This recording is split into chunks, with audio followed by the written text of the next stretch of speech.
Sinimulan na ng mga Katolikong laiko at civil society group ang kanilang marcha mula Mindanao patungong Maynila upang himukin ang mga senador na bumoto laban sa death penalty bill.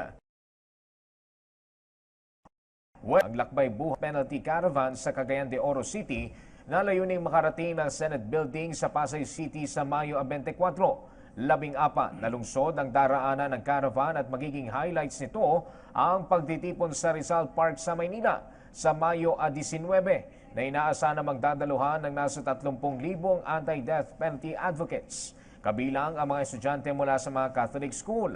Ayon kay Father Edwin Garrigues, National Secretariat for Social Action ng Catholic Bishops Conference of the Philippines o CBCP, nais silang iparating sa mga mambabatas na hindi lamang mga Katolikong laiko, maging ang mga civil society group ay tutol sa pagbabalik ng parusang kamatayan.